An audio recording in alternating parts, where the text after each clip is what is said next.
Chapter 6. About this time, an ambitious young reporter from New York arrived one morning at Gatsby's door and asked him if he had anything to say. "Anything to say about what?" inquired Gatsby politely. "Why, any statement to give out." It transpired after a confused 5 minutes that the man had heard Gatsby's name around his office in a connection which he either wouldn't reveal or didn't fully understand. This was his day off, and with laudable initiative, he had hurried out to see. It was a random shot, and yet the reporter's instinct was right. Gatsby's notoriety, spread about by the hundreds who had accepted his hospitality and so become authorities upon his past, had increased all summer, until he fell just short of being news. Contemporary legends such as the underground pipeline to Canada attached themselves to him, and there was one persistent story that he didn't live in a house at all, but in a boat that looked like a house and was moved secretly up and down the Long Island shore. Just why these inventions were a source of satisfaction to James Gatz of North Dakota isn't easy to say. James Gatz, that was really, or at least legally, his name. He had changed it at the age of 17, and at the specific moment that witnessed the beginning of his career, when he saw Dan Cody's yacht drop anchor over the most insidious flat on Lake Superior. It was James Gatz who had been loafing along the beach that afternoon in a torn green jersey and a pair of canvas pants, but it was already Jay Gatsby who borrowed a rowboat, pulled out to the Tuolumne, and informed Cody that a wind might catch him and break him up in half an hour. I suppose he'd had the name ready for a long time, even then. His parents were shiftless and unsuccessful farm people. His imagination had never really accepted them as his parents at all. The truth was that Jay Gatsby, of West Egg, Long Island, sprang from his platonic conception of himself. He was a son of God, a phrase which, if it means anything, means just that, and he must be about his father's business, the service of a vast, vulgar, and meretricious beauty. So he invented just the sort of Jay Gatsby that a 17-year-old boy would be likely to invent, and to this conception, he was faithful to the end. For over a year he had been beating his way along the south shore of Lake Superior, as a clam digger and a salmon fisher, or in any other capacity that brought him food and bed. His brown hardening body lived naturally through the half-fierce, half-lazy work of the bracing days. He knew women early, and since they spoiled him he became contemptuous of them, of young virgins because they were ignorant, of the others because they were hysterical about things which in his overwhelming self-absorption he took for granted. But his heart was in a constant turbulent riot. The most grotesque and fantastic conceits haunted him in his bed at night. A universe of ineffable gaudiness spun itself out in his brain, while the clock ticked on the washstand and the moon soaked with wet light his tangled clothes upon the floor. Each night he added to the pattern of his fancies until drowsiness closed down upon some vivid scene with an oblivious embrace. For a while, these reveries provided an outlet for his imagination. They were a satisfactory hint of the unreality of reality, a promise that the rock of the world was founded securely on a fairy's wing. An instinct toward his future glory had led him, some months before, to the small Lutheran College of St. Olaf's in southern Minnesota. He stayed there 2 weeks, dismayed at its ferocious indifference to the drums of his destiny, to destiny itself, and despising the janitor's work with which he was to pay his way through. Then he drifted back to Lake Superior, and he was still searching for something to do on the day that Dan Cody's yacht dropped anchor in the shallows along shore. Cody was 50 years old then, a product of the Nevada silver fields, of the Yukon, of every rush for metal since '75. The transactions in Montana copper that made him many times a millionaire found him physically robust, but on the verge of soft-mindedness. And, suspecting this, an infinite number of women tried to separate him from his money. The none too savory ramifications by which Ella Kay, the newspaper woman, played Madame de Maintenon to his weakness, and sent him to sea in a yacht, were common property of the turgid journalism in 1902.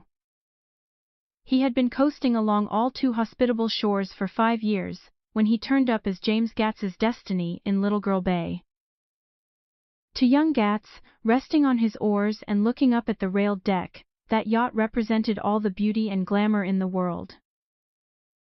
I suppose he smiled at Cody. He had probably discovered that people liked him when he smiled. At any rate, Cody asked him a few questions. One of them elicited the brand new name, and found that he was quick and extravagantly ambitious. A few days later, he took him to Duluth and bought him a blue coat, 6 pairs of white duck trousers, and a yachting cap. And when the Tuolumne left for the West Indies and the Barbary Coast, Gatsby left too. He was employed in a vague personal capacity. While he remained with Cody, he was in turn steward, mate, skipper, secretary, and even jailer, for Dan Cody sober knew what lavish doings Dan Cody drunk might soon be about, and he provided for such contingencies by reposing more and more trust in Gatsby.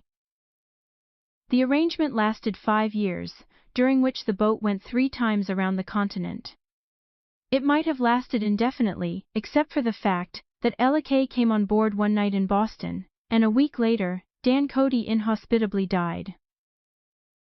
I remember the portrait of him up in Gatsby's bedroom, a grey florid man with a hard empty face, the pioneer debauchee, who during one phase of American life brought back to the eastern seaboard the savage violence of the frontier brothel and saloon. It was indirectly due to Cody that Gatsby drank so little. Sometimes in the course of gay parties, women used to rub champagne into his hair. For himself, he formed the habit of letting liquor alone. And it was from Cody that he inherited money, a legacy of $25,000. He didn't get it. He never understood the legal device that was used against him, but what remained of the millions went intact to L.K. He was left with his singularly appropriate education. The vague contour of J. Gatsby had filled out to the substantiality of a man. He told me all this very much later, but I've put it down here with the idea of exploding those first wild rumors about his antecedents, which weren't even faintly true.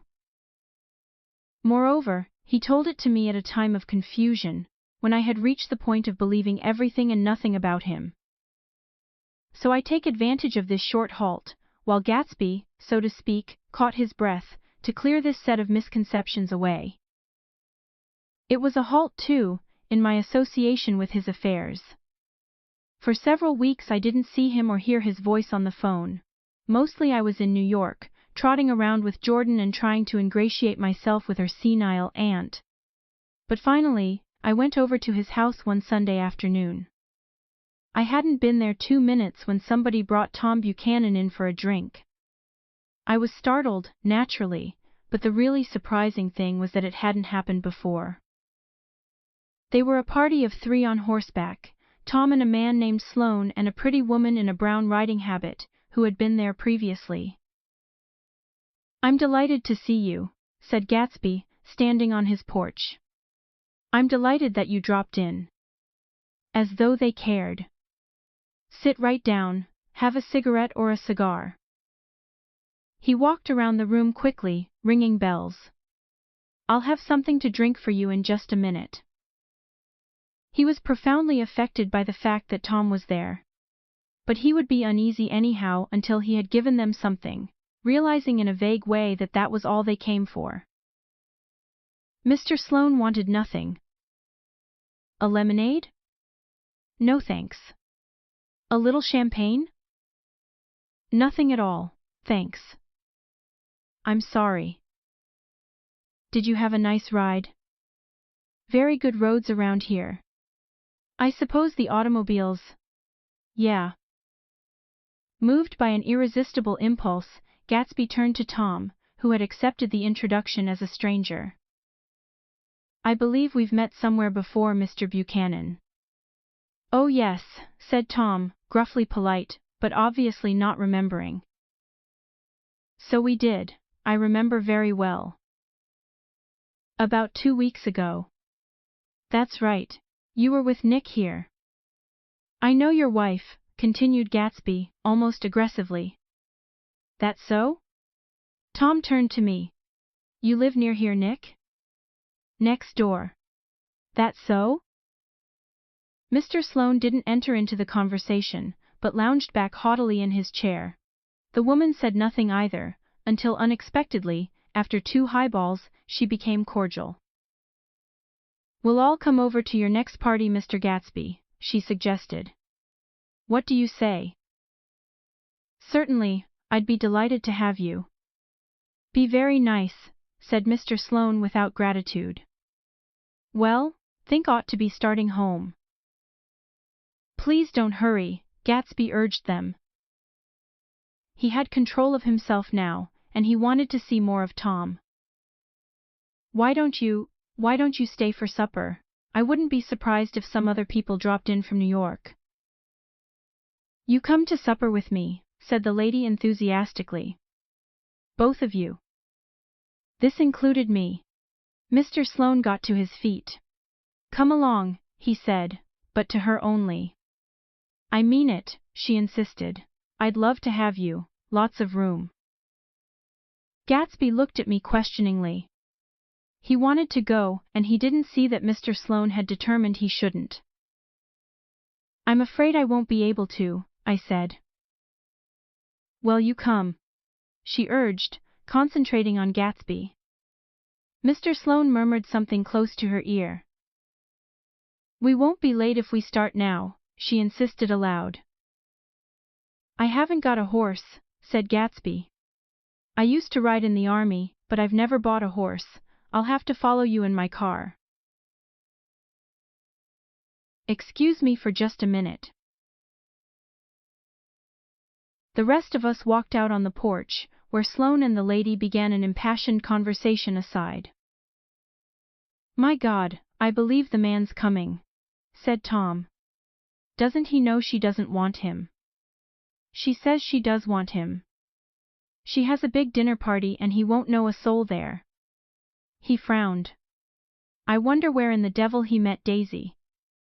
By God, I may be old-fashioned in my ideas, but women run around too much these days to suit me.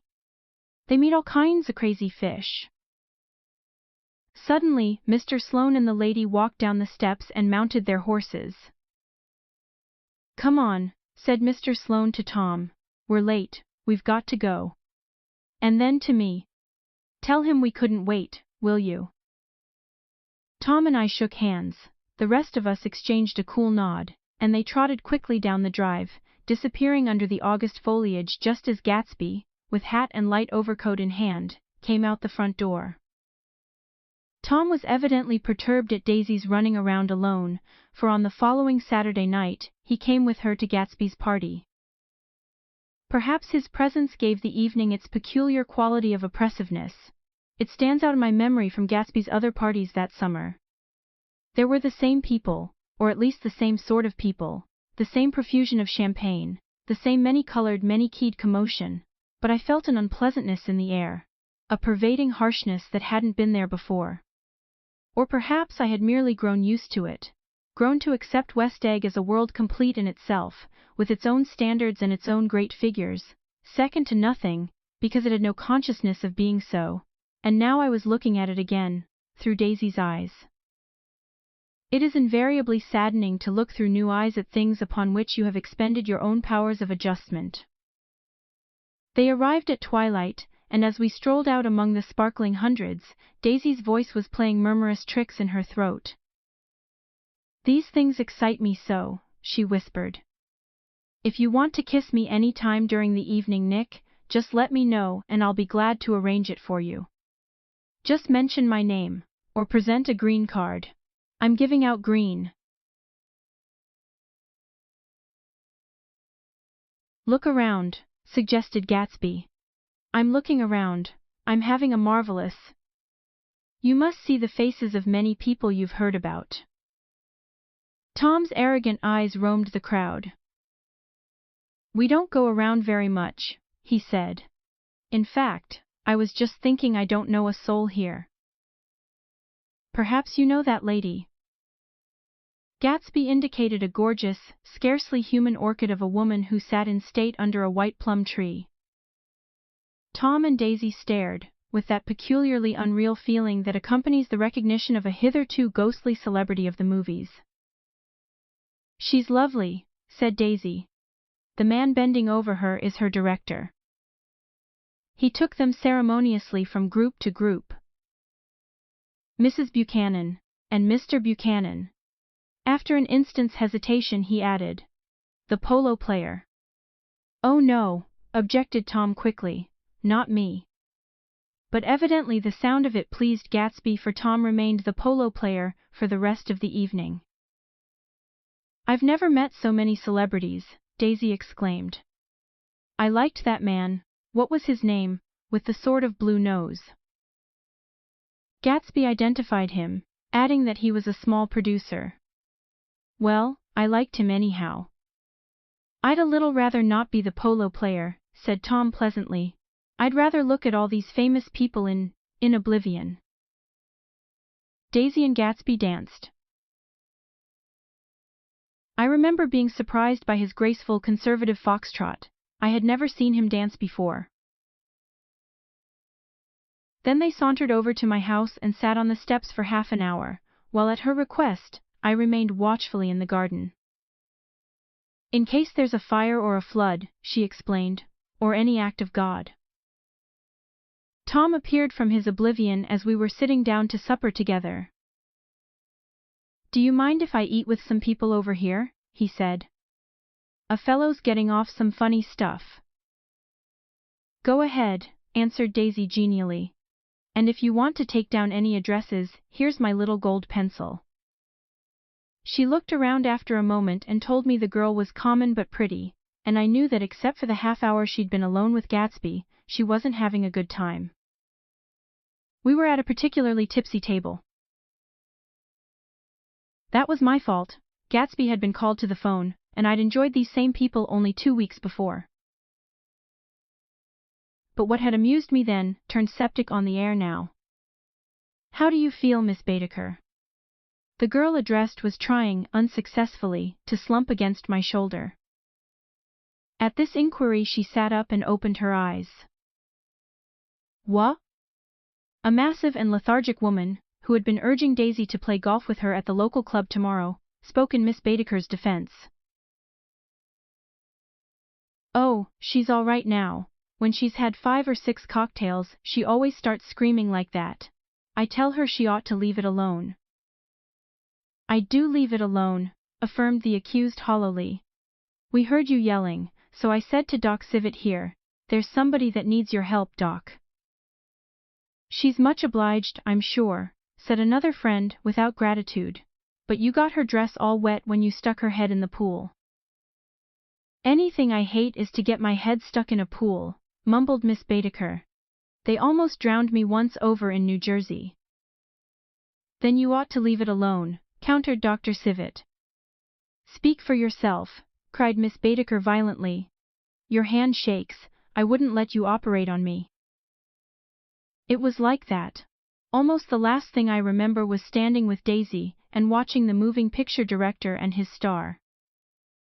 They were still under the white plum tree, and their faces were touching except for a pale, thin ray of moonlight between.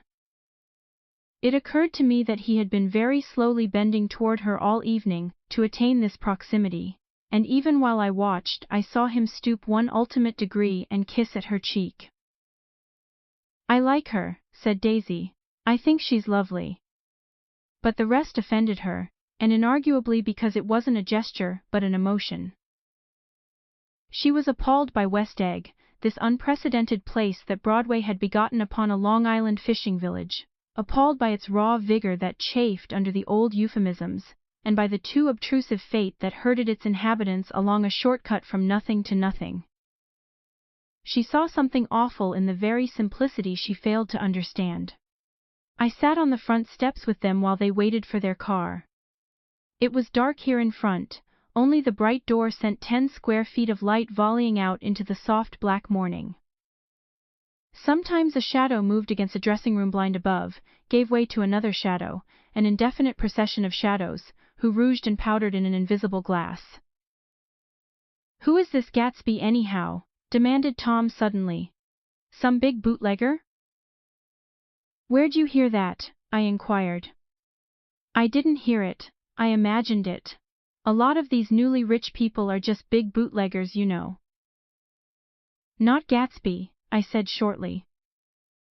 He was silent for a moment. The pebbles of the drive crunched under his feet. Well, he certainly must have strained himself to get this menagerie together. A breeze stirred the gray haze of Daisy's fur collar.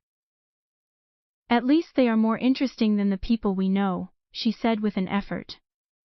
You didn't look so interested. Well, I was. Tom laughed and turned to me. Did you notice Daisy's face when that girl asked her to put her under a cold shower? Daisy began to sing with the music in a husky rhythmic whisper, bringing out a meaning in each word that it had never had before and would never have again. When the melody rose, her voice broke up sweetly, following it, in a way controllable voices have, and each change tipped out a little of her warm human magic upon the air. Lots of people come who haven't been invited, she said suddenly. That girl hadn't been invited, they simply forced their way in, and he's too polite to object. I'd like to know who he is and what he does, insisted Tom. And I think I'll make a point of finding out. I can tell you right now, she answered. He owns some drugstores, a lot of drugstores, he built them up himself. The dilatory limousine came rolling up the drive. Good night, Nick, said Daisy. Her glance left me and sought the lighted top of the steps, where 3 o'clock in the morning, a neat, sad little waltz of that year, was drifting out the open door. After all, in the very casualness of Gatsby's party, there were romantic possibilities totally absent from her world. What was it up there in the song that seemed to be calling her back inside? What would happen now in the dim, incalculable hours? Perhaps some unbelievable guest would arrive, a person infinitely rare and to be marveled at. Some authentically radiant young girl, who with one fresh glance at Gatsby, one moment of magical encounter, would blot out those 5 years of unwavering devotion. I stayed late that night. Gatsby asked me to wait until he was free, and I lingered in the garden until the inevitable swimming party had run up, chilled and exalted, from the black beach, until the lights were extinguished in the guest rooms overhead. When he came down the steps at last, the tanned skin was drawn unusually tight on his face, and his eyes were bright and tired. She didn't like it, he said immediately. Of course she did. She didn't like it, he insisted. She didn't have a good time. He was silent, and I guessed at his unutterable depression. I feel far away from her, he said.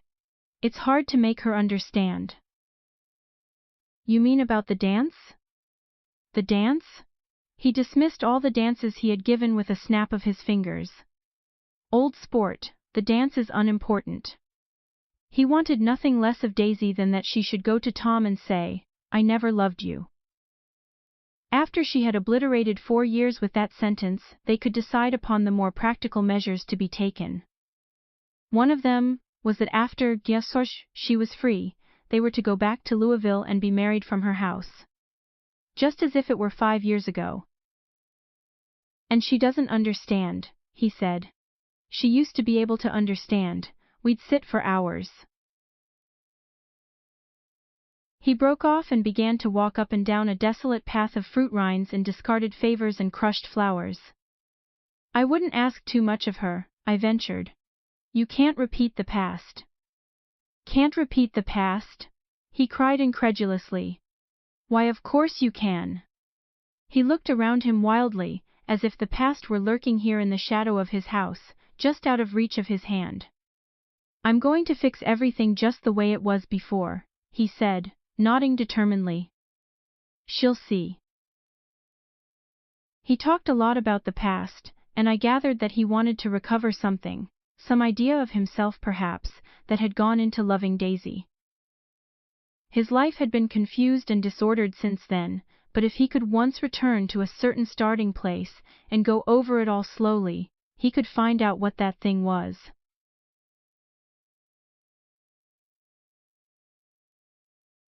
One autumn night, 5 years before, they had been walking down the street when the leaves were falling, and they came to a place where there were no trees and the sidewalk was white with moonlight. They stopped here, and turned toward each other.